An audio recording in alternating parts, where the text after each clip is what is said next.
Shalom, selamat pagi Bapak Ibu Saudara-saudara yang dikasihi oleh Tuhan Yesus Kristus.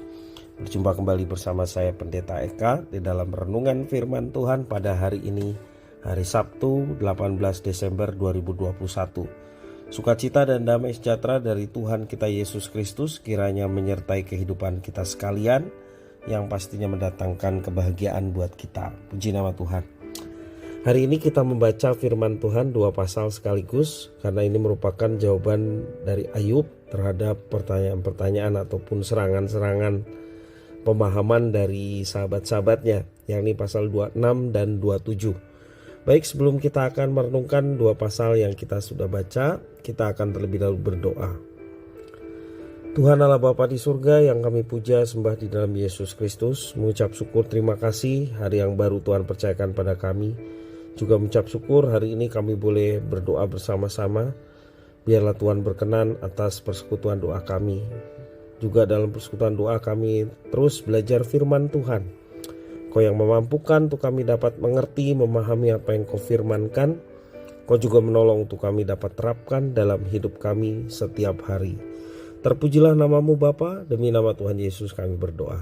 Haleluya, amin. Bapak Ibu Saudara-saudara yang dikasihi oleh Tuhan, di dalam pasal-pasal terakhir yakni pasal 26 sampai 31, ya kita akan melihat sebagai kata-kata terakhir dari Ayub untuk menyatakan ketidakbersalahannya di hadapan teman-temannya. Bapak Ibu Saudara-saudara, pergumulan iman yang sungguh luar biasa dari seorang Ayub yang pada akhirnya mendatangkan kedewasaan atau kematangan iman. Lalu kita perhatikan untuk mengikuti ucapan-ucapan Ayub sejak awal kitab ini dituliskan, kita mendapati dinamika dan pergeseran pendapat maupun juga emosi dari seorang Ayub. Ada pergeseran emosi seperti kemarahan, ratapan, keteguhan hati. Demikian juga ada pergeseran komitmen yang semakin diteguhkan hingga pengabdian diri sebagai seorang beriman. Dan apa yang dialami oleh Ayub ini kontras dengan teman-temannya. Teman-temannya memiliki pendapat yang kokoh sejak awal hingga akhir. Kalau Ayub mengalami pergeseran, sebaliknya teman-temannya kokoh dari awal hingga akhir. Ayub mengalami pergeseran, tentu saja pergeseran ke arah yang membaik. Sementara teman-teman Ayub hanya memiliki keyakinan kepada Tuhan yang konseptual. Nah Bapak Ibu Saudara yang dikasihi oleh Tuhan, kalau kita perhatikan sebagai orang beriman, Ayub bergulat dengan jujur di hadapan Tuhan. Dan dia juga kalau kita lihat pergumulannya dengan serangkaian emosi yang wajar. Sementara ia berupaya merekonsiliasi pemahamannya tentang Tuhan dengan pengalaman hidupnya. Melalui seluruh pengalaman ini, ia bertumbuh menjadi seorang yang semakin dewasa di hadapan Tuhan, semakin mengenal pribadi Tuhan. Nah Bapak Ibu Saudara, pergumulan yang benar adalah ketika kita bertanya kepada Tuhan. Dan ketika kita bertanya kepada Tuhan, di situ juga kita ada satu kesadaran rekonsiliasi bahwa kita terbatas, sementara Tuhan tidak terbatas. Sehingga ketika kita bertanya, kita pun menyadari kita membutuhkan pengampunan dari Tuhan. Dan Tuhan berikan itu sehingga Ayub mengalami satu perubahan dan pertumbuhan iman semakin hari semakin menjadi dewasa. Kalau kita perhatikan, Ayub tetap menjadi orang yang beriman, tetapi ia bukan lagi Ayub yang kita jumpai seperti di awal kitab, sebab ia sudah diperbaharui oleh Tuhan. Sekali lagi berbeda dengan teman-temannya yang meyakini Tuhan secara konseptual saja. Apa artinya? Tuhan yang mereka pahami, Tuhan yang berupa konsep. Ajaran-ajaran yang baku, itu yang dipahami oleh teman-teman Ayub. sebuah kumpulan ide-ide yang diajarkan turun-temurun. Namun apa yang mereka yakini Tuhan konseptual itu ya tidak pernah mereka alami secara pribadi. Hanya sekedar pengetahuan, hanya sekedar teologi ya, tetapi tidak pernah mereka alami. Nah, Bapak Ibu saudara-saudara yang dikasihi oleh Tuhan, berpengalaman dengan Allah itu jauh lebih utama dalam kehidupan sebagai seorang anak-anak Tuhan. Kalau kita perhatikan teman-teman Ayub, tidak heran apabila kepercayaan iman mereka datar, kaku ya, karena mereka tidak diubahkan oleh penderitaan dan pergumulan seperti Ayub. Ayub hingga akhirnya tetap mempertahankan bahwa dirinya tidak seperti yang dituduhkan oleh teman-temannya. Berdosa, kemudian jahat di mata Tuhan. Ayub bisa mempertahankan bahwa pendapat dari teman-temannya itu salah. Saat bersamaan ia tetap beriman kepada Tuhan bahwa Tuhan akan bertindak menempatkan semuanya pada tempat semestinya.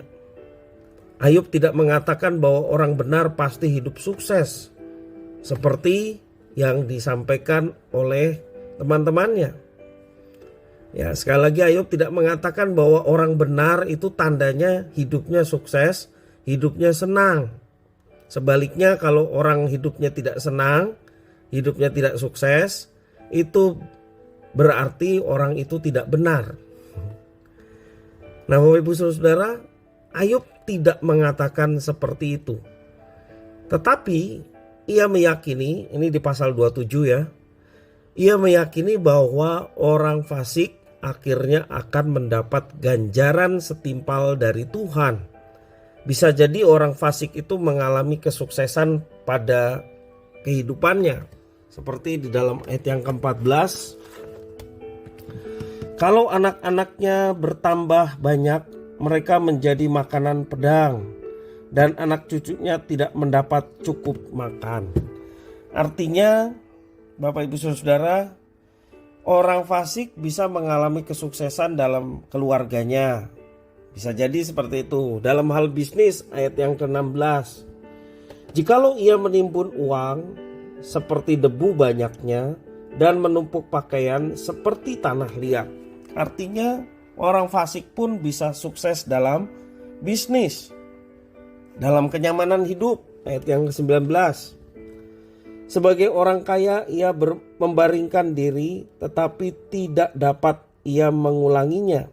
Ketika ia membuka matanya, maka tidak ada lagi semuanya itu. Artinya orang sukses pun bisa menjadi kaya. Nah, ini berbeda dengan konsep teman-temannya. Kalau mereka kaya, mereka keluarganya baik ya, bisnisnya lancar, itu tanda bahwa mereka orang benar. Dan lebih dahsyat lagi, mereka mengatakan bahwa orang yang demikian yang akan diselamatkan. Nah, Ayub tidak mengatakan bahwa orang benar hidupnya sukses dan senang, tetapi dia meyakini bahwa orang fasik pada akhirnya mendapatkan ganjaran dari Tuhan, walaupun orang fasik itu dalam kehidupannya menurut kasat mata sepertinya sukses, sepertinya berhasil. Ya. Ayub meyakini bahwa pada akhirnya semuanya itu hanya bersifat sementara dan akan berlalu. Perhatikanlah bahwa Ayub sudah tidak memiliki kriteria-kriteria yang kaku. Ia membuka ruang yang luas bagi keterbatasan pengetahuannya dan kemahakuasaan dari Tuhan. Sungguh luar biasa. Bapak Ibu saudara yang dikasihi oleh Tuhan, seperti Ayub memiliki pandangan yang benar, mari kita juga meyakini bahwa Tuhan ada. Tuhan akan menempatkan segala sesuatunya sesuai dengan kehendaknya dan sesuai dengan tempat yang semestinya. Porsi kita sebagai orang-orang percaya adalah tetap beriman, tetap yakin, dan tetap terus belajar mengenal Dia. Sehingga dalam pengalaman kita mengenal Dia, Tuhan membentuk kita menjadi orang-orang yang semakin dewasa di dalam kehidupan, juga ketika kita menghadapi persoalan dan tantangan hidup. Andalan kita hanyalah Tuhan, maka Tuhan yang akan menolong dan memberkati dengan jalan keluar tak kala kita menghadapi persoalan. Tuhan juga yang akan menguatkan kita sehingga kita diberi kemampuan untuk mengatasinya. Kiranya firman Tuhan ini boleh memberkati kita sekalian. Mari kita berdoa. Tuhan Allah Bapa di surga yang kami puja sembah dalam nama Tuhan Yesus. Terima kasih atas firman Tuhan yang kembali mengingatkan kami segala keterbatasan kami. Kami mau berserah penuh pada Tuhan yang penuh kuasa dengan satu keyakinan Engkau yang akan menyatakan yang baik tepat pada waktunya. Janganlah kami memiliki pemahaman yang keliru ya Tuhan. Yang kami ingin terus belajar adalah bahwa Tuhan menyertai dan Tuhan bekerja dalam segala sesuatu untuk mendatangkan sesuatu yang baik bagi kami sekalian. Terima kasih ya Tuhan, biarlah pengalaman Ayub ini boleh memberkati kami sekalian untuk terus bertekun di dalam Tuhan, dalam situasi kondisi apapun, sehingga kami boleh semakin mengenal pribadi Tuhan, berpengalaman dengan Tuhan, yang tentunya mendatangkan kedewasaan iman bagi kami sekalian. Terima kasih ya Tuhan, inilah doa permohonan ucapan syukur kami atas firman Tuhan. Demi nama Tuhan Yesus kami berdoa. Haleluya. Amin.